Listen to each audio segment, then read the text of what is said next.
สบายดีมื้อนี้ซุมเฮากำลังสิพากันปิ้งปลาคอปิ้งปลาคอที่ซุมเฮาไปยิงได้มื้อนั้นแต่ว่าเดี๋ยวนี้เอามาแช่ไว้แล้วเกือบชั่วโมงหนึ่งแล้วปลาคอยังบ่เปื่อยบ่ทันละลายน้ำแข็งครับพี่น้องเดี๋ยวสิพาไปเบิ่งว่าปลาคอมันใหญ่ส่ำใดปลาคอน้ำอูเด้อปลาคอน้ำอูเดี๋ยวเฮาสิพากันไปเบิ่งเป็นไดแอมาพี่ดูยังแข็งอยู่อะ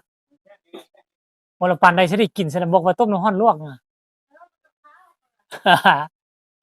ไผมีวิธีละบอกเด้อหัวปลาคอตัวหนึ่งปลานิ่น2ตัว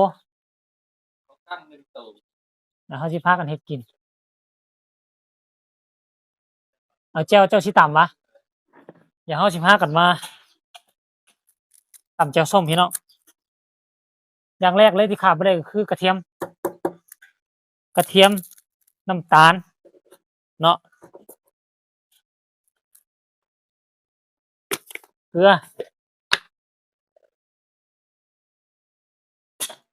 ใส่หน่อยหนึงอุ้ยมาพี่น้องมาตำแล้วเด้อโอ้ยตามด้วยบักนาวพี่น้องโอ้ยบักนาวกับน้ำข้นน้อย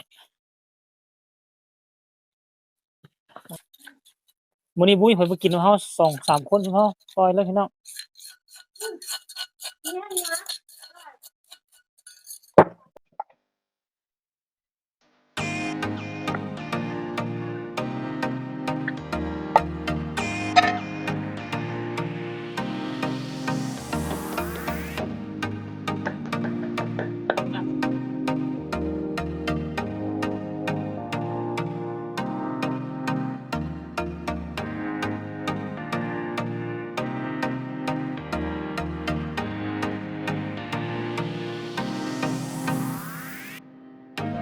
มา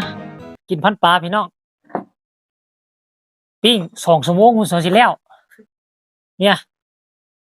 เอามาเทียบใส่หน้านี่เห็นบ่โอ้ตัวบักใหญ่ให้ลงมือ อ๋อ เลย เบิ่งนี่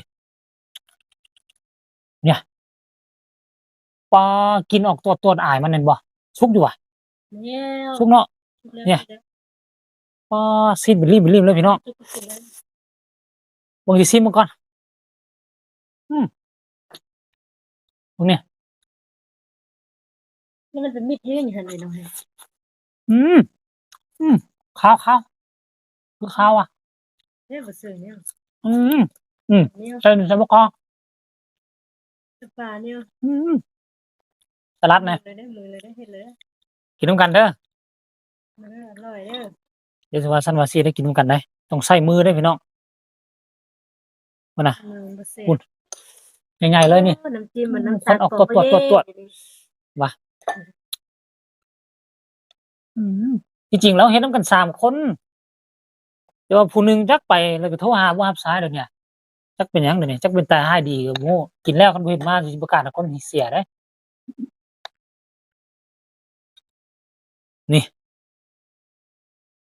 เจ้าบ่เอาใบนั้นมาใส่แหน่ ใหญ่ บ่เอาใบนั้นมาใส่แหน่ หวาน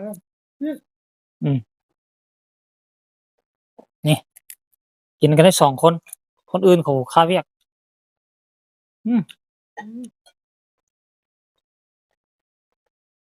แต่มันก็ต้มด้วย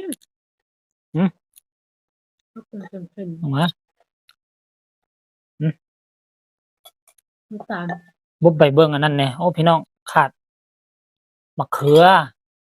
กับหมักหยังหมักเหลืองๆหมักแดงๆเด้อ มักเล่นไส้ ซอยเสร็จแล้วก็เป็นเนี่ย อืม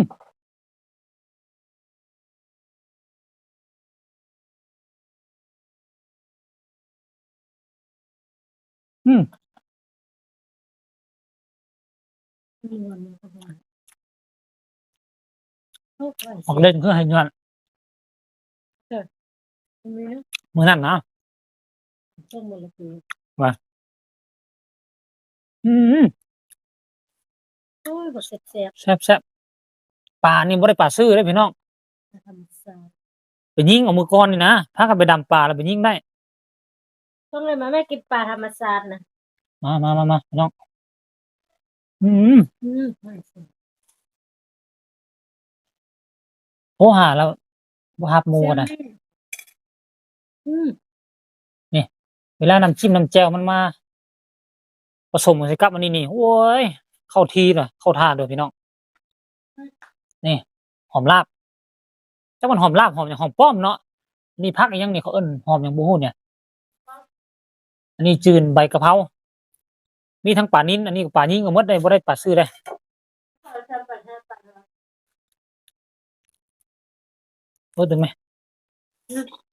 อันนั้นมันหยัง พักอันนี้ซิ่ว มะเขือ เอานี่ใส่ตือมันจึงได้รสชาติดีพี่น้อง นะ อืม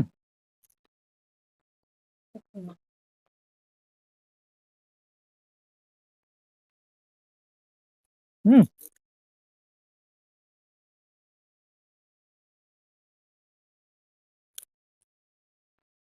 แม่ปันบ่มอง อืม ตัดคิวคันสิ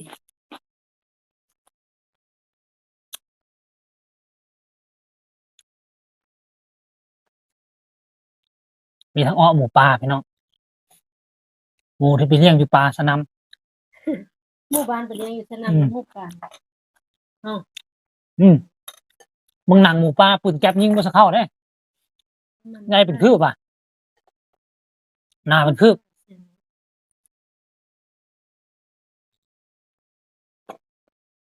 อันนี้มันกินหมดแล้วมามันก็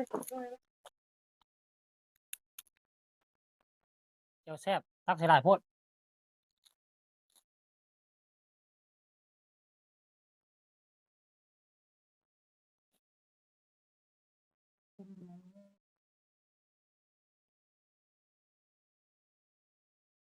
ความหนา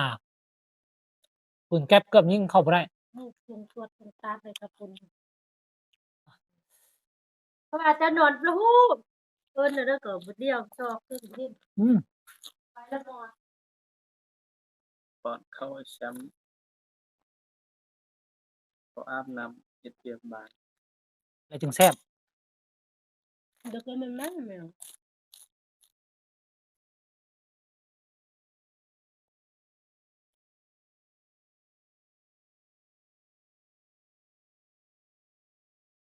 อีทิพย์คือมันมัน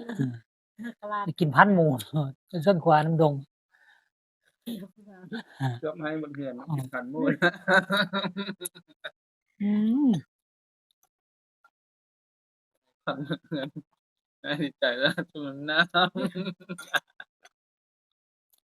อืม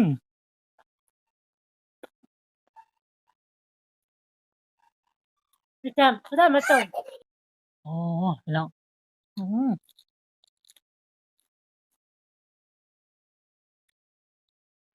อืม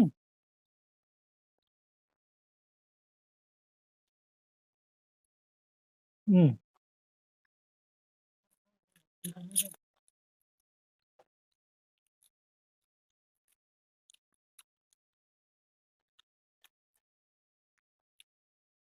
อืม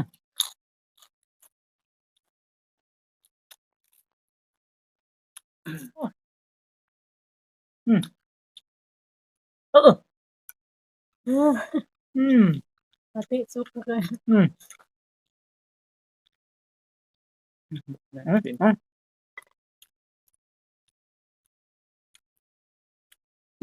เดี๋ยวมือเดียวว่าดีบ้าน อืม